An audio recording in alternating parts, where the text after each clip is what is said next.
আমরা এখন এনজাইমের প্রভাব নিয়ে আলোচনা করব। টপিকটা একটু যদি খারাপ লেগেও থাকে তোমাদের কিচ্ছু করার নাই, যেভাবে দিব সেইভাবে মুখস্থ ঠোঁটস্থ বুঝে হোক না বুঝে হোক যাই পারো না কেন করতেই হবে যদি বাঁচতে চাও। বিভিন্ন সময় কিন্তু টপিকটা আসবে, সেটা সৃজনশীল আকারে হোক, এমসিকিউ আকারে হোক, উদ্দীপক বোঝার ক্ষেত্রেই হোক। ঠিক আছে, এনজাইম কি সেটা আমি বলবো না, এনজাইম তোমরা পরে আসছো, এটা নিয়ে কথা বলবো না। হয়তো আমি একটু সংজ্ঞাটা বলে দিতে পারি। সংজ্ঞাটা কি?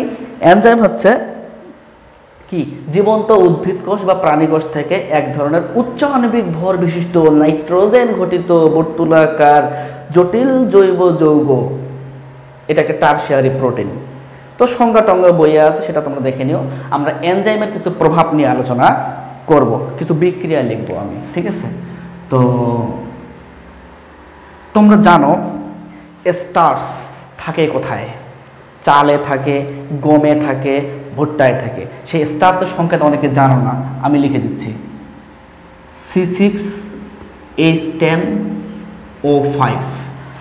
আমরা স্টার্চ যদি নেই 2 অণু এবং N সংখ্যক, তার সাথে যদি আমরা N অণু পানি দেই এবং এখানে যদি একটা এনজাইম নেই, সেই এনজাইমটার নাম হচ্ছে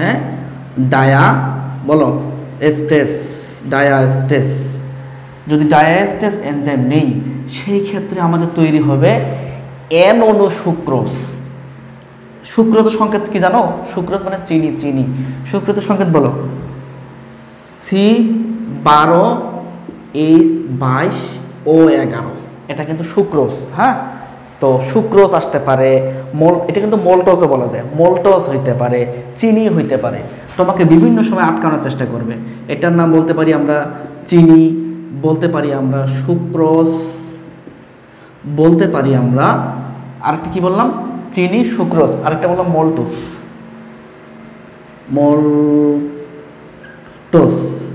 মল্টোজ। তাহলে বিষয়টা কি হলো? আমরা যদি স্টার্চ নেই, স্টার্চ কোথায় থাকে আমি বলছি কিন্তু, চাল, আটা, গম ইত্যাদি খাদ্যশস্যে। আমরা এখানে 2 অণু নিছি N সংখ্যক, এইভাবেই লিখতে হবে, বিকল্প কোনো অপশন নাই। তুমি বুঝো আর না বুঝো, তোমাকে লাগবে এটা। 2 মোল বা 2 অণু N সংখ্যক লাগবে স্টার্চ, এবং N অণু পানির সাথে বিক্রিয়া দেব। ডায়াস্টেস এনজাইমের প্রভাবে আমাদের তৈরি হবে চিনি বা সুক্রোজ বা মল্টোজ, C12H22O11। তাহলে বাংলা অনুবাদ করব কিভাবে? আমরা বলবো যে স্টার্চকে যদি আমরা আদ্র বিশ্লেষিত করি, তাহলে আমাদের তৈরি হবে সুক্রোজ। কোন এনজাইম? ডায়াস্টেস। অর্থাৎ এখান থেকে অনেক জিনিস কাজে লাগবে, এমসিকিউ, সৃজনশীল বোঝার ক্ষেত্রে সব কিছু কাজে লাগবে। এটাকে তোমাকে বাংলায় অনুবাদ করতে হবে। 2 নম্বর আমরা আরেকটা বিক্রিয়া দেখব, এনজাইমের কাজ দেখব। আমরা যদি এই চিনিটাকে নেই, C12H22O11, এখানে N সংখ্যক দিব না আমি। হ্যাঁ, 1 মোল দেব, 1 মোল মানে 1।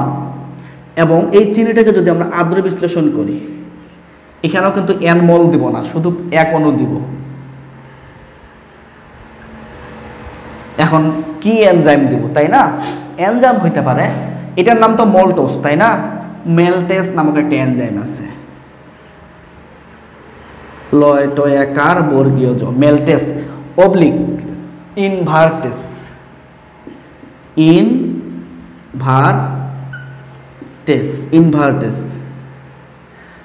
মেলটেস বা ইনভার্টেস এনজাইম দিব আমরা। তাহলে এই চিনিটা আদ্রে বিশ্লেষিত হয়ে তোমার তৈরি হবে গ্লুকোজ আর ফ্রুক্টোজ।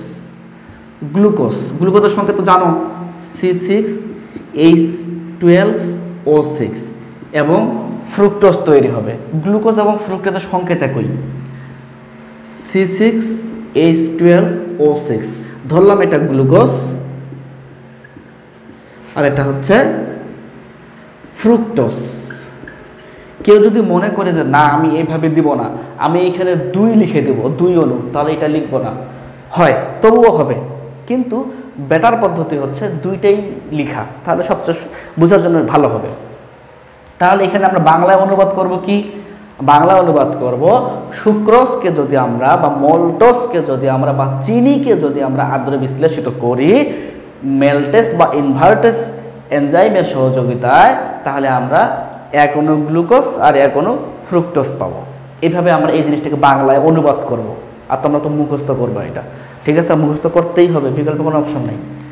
3 নম্বর পয়েন্ট আমরা লিখতে পারি গ্লুকোজ C6H12O6, এটাকে আমরা আদ্র বিশ্লেষণ করব না, তবে জাইমেস নামে একটা এনজাইম আছে। হ্যাঁ, কি বললাম? জাইমেস নামক একটা এনজাইম আছে।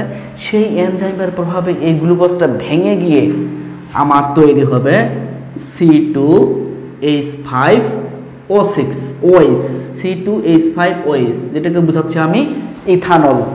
CH3CH2OH ওটাও যা, C2H5OH ওটাও তা, ঠিক আছে? এবং 2 অণু হবে, কিন্তু 2 অণু ইথানল হবে এবং 2 অণু কার্বন ডাই অক্সাইড হবে, ঠিক আছে? তাহলে এটাকে অনুবাদ করতে হবে তোমাদের, যে গ্লুকোজকে যদি আমরা জাইমেস এনজাইমের প্রভাবে কাজ করাই, তাহলে সেই গ্লুকোজটা ভেঙে গিয়ে 2 অণু ইথানল হবে এবং 2 অণু কার্বন ডাই অক্সাইড হবে। বোঝা গেছে? তাহলে এই সিরিজটা তোমাকে মনে রাখতে হবে। হ্যাঁ, আরেকটা আমরা উদাহরণ দিতে পারি, সেটা হচ্ছে তোমরা ইউরিয়ার সংকেত মোটামুটি জানো, পরে আসছো বিভিন্ন সময়। ইউরিয়ার সংকেত কি? NH2CO NH2 NH2CO NH2, এটার সাথে এটাকে যদি আমরা আদ্র বিশ্লেষিত করি, মানে পানি দেই, কোন এনজাইম? ইউরিএস,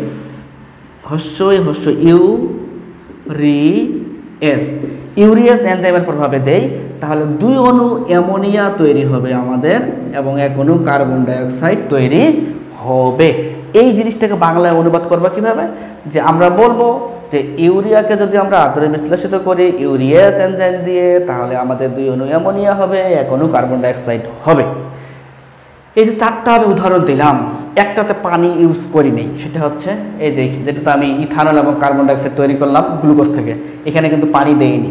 এইভাবে কিন্তু মনে রাখবা। তাছাড়া বাকি প্রত্যেকটাতে পানি দিছি, আর উপরেরগুলোতে আমি n সংখ্যক করে লিখছি, ঠিক আছে? তো আমি যা যা লিখলাম তা আমি এখন নিজেই বলবো, তোমরা ভুল ধরবা। আসলে ভুল ভাল কোনো বলতেছে নাকি, কারণ ভুলও তো বলতে পারি, তাই না? আমি বললাম যদি আমরা স্টার্চ নেই, স্টার্চ থাকে কোথায়? চাল, ডাল, চাল, তারপরে তোমার ভুট্টা, গম, এগুলোতে। স্টার্চকে যদি আমরা আদ্র বিশ্লেষিত করি, কোন এনজাইম? ডায়াস্টেস এনজাইম, তৈরি হবে আমাদের চিনি বা সুক্রোজ বা মল্টোজ। এই মল্টোজকে যদি আমরা আদ্র বিশ্লেষিত করি, কোন এনজাইম? মেল্টেস অথবা ইনভার্টেস, তাহলে আমাদের তৈরি হবে 1 অণু গ্লুকোজ, 1 অণু ফ্রুক্টোজ।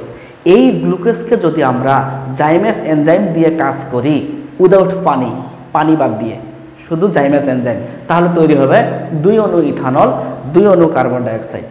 ওকে, তারপরে যদি আমরা আমাদের ইউরিয়াকে আদ্র বিশ্লেষণ করি ইউরিয়াস এনজাইমের প্রভাবে, তাহলে আমাদের তৈরি হবে 2 অণু অ্যামোনিয়া, 1 অণু কার্বন ডাই অক্সাইড। বোঝা গেছে কি? ঠিক আছে না ভুলভাল বলছি? ঠিক বললে ঠিক, আর যদি ভুল হয় বলে দিও যে কোন জায়গায় ভুল হয়েছে।